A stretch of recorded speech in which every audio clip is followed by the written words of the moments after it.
Coinbase reported earnings last week, and the market's reaction actually wasn't much of anything at all. I thought that was really interesting because results were really phenomenal, especially if you go back a couple of years thinking about just how far this company has come. But that said, the stock has moved much higher, so those expectations have gotten higher. So maybe not all that surprising that shares didn't move all that much given the good results. But I want to dig through the numbers and kind of what I'm looking for in 2025. My name is Travis Hoium. Thanks for watching Asymmetric Investing. Please subscribe here on YouTube for all my content. And thanks to this video sponsor, The Motley Fool. If you go to fool.com/ASYM, they'll give you their top 10 stocks to buy right now. So let's go through the high level results. And I did think it was interesting that they talked a fair amount on the beginning of the shareholder letter about the new era of regulation in the Trump administration, how that has really changed things. A lot of talk on the conference call about the fact that they're actually getting meetings with people in the administration now, something that they weren't in the last administration. So that should be good. Let's go through exactly how that's going to impact the company's business. This was their high-level overview. This is kind of the infographic that they want investors to look at. 2024, $6.6 billion worth of revenue. So with a $69 billion market cap, still a pretty expensive company at about 10 times sales, but net income really strong, $2.6 billion. We'll get to all of these numbers and what I think is the most important. On basically every metric, they did beat their expectations, or at least came pretty close. Subscription and services revenue, this is the one that I'm watching most closely, $641 million. Their guidance, and this was just back in October, was $505 to $580 million. So really solid outperformance there. Spending towards the high end on technology and development, that's not surprising given the growth rate. Same thing for sales and marketing. You want a company to continue growing. But here's, I think, the nice trends to watch. So on the top, you see the total transaction revenue. You can see the transaction revenue overall almost tripled from a year ago from $529 million to $1.556 billion. That shouldn't be a huge surprise because we had a huge move in most cryptocurrencies later in the year, mostly hit in the fourth quarter. And that meant increased volatility and increased volume. If you've been following Coinbase for a while, you know that it's not actually the price of crypto that matters, it's the volatility of crypto that matters. That's what's helping drive revenue. What I think is ultimately most important long-term, if you're a long-term investor in Coinbase, is going to be what is Stablecoins doing? What are blockchain rewards doing? Interest and finance fee income, custodial fees, and then other subscription services. This is all the non-trading or non-transaction revenue. And this is ultimately what Coinbase is going to benefit from, being the infrastructure layer for the blockchain. This is why I'm bullish on Coinbase, not just because of trading. This is a nice benefit for the business. But stablecoins are going to be a huge business. This was actually down slightly quarter over quarter. The reason for that, because now remember, USDC did increase in market cap, but they also brought in a new partner, Binance. And as part of that agreement, Binance is going to generate revenue from the USDC token, depending on how much USDC is actually on their platform. So there's not going to be three players there. There's going to be Coinbase, Circle, who runs the USDC token, and Binance is going to get some of that as well. So that's why revenue is down, but they're saying that, hey, we were willing to give that up because that was something that Circle had to negotiate with Coinbase. But we were willing to give that up because we want to expand the ecosystem for the USDC token. If they can start having more trading pairs, as they're known, on Binance with the USDC token as opposed to with Tether, that's going to be positive for that stablecoin specifically. Blockchain rewards, this is going to be things like staking.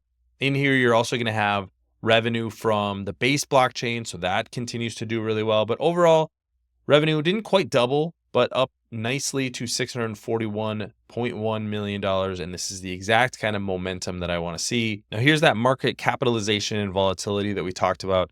Interesting that the market cap is actually higher than it was at the peak of the cycle in 2021. That's largely because of Bitcoin, but volatility still not quite back to where we were. So that's why revenue from trading not quite back to where we were in 2021 for Coinbase. They also give some good information about where this trading volume is coming from.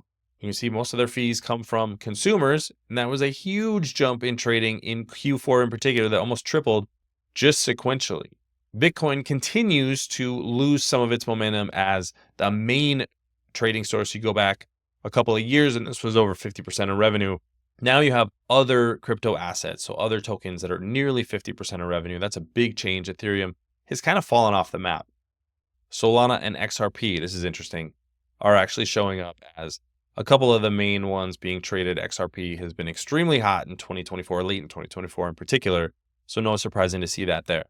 Subscription and services revenue, just look at this compound annual growth rate. Now, this is a little bit misleading because they start in 2020. If you start this a little bit later, this compound annual growth rate isn't quite as high, but still just phenomenal momentum in subscription and services.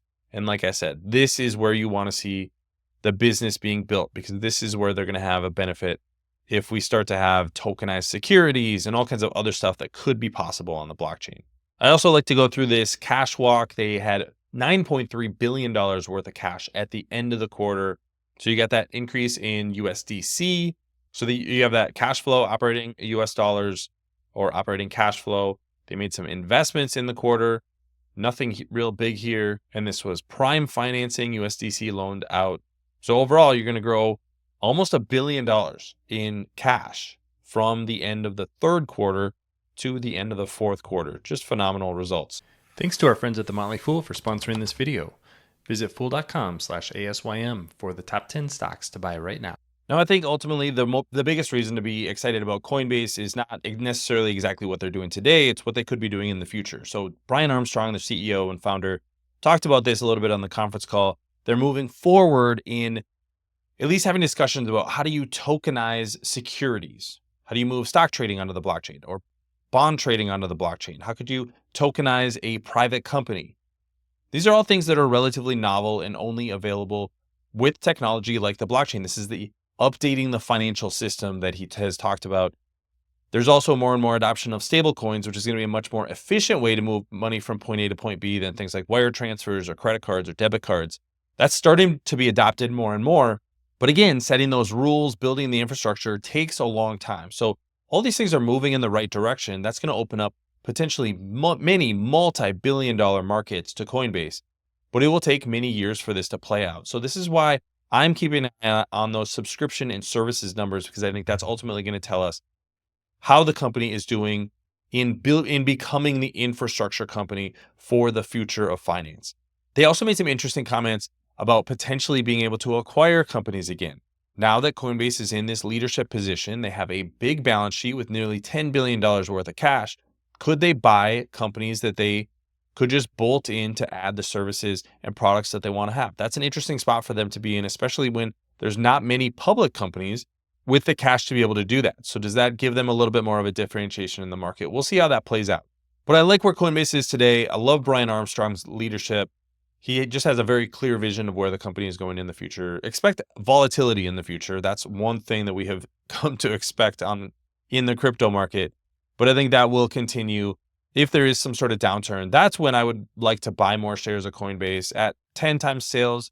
Not necessarily the kind of stock I'm going to be adding aggressively, although I haven't bought in a while, but it's getting more intriguing as the results are getting better and better. So subscribe here on Asymmetric Investing to stay up to date with what's going on in Coinbase. Stablecoins is one of the things I've been watching really closely. I think there continues to be a ton of momentum there, so expect that to be a growth driver in 2025.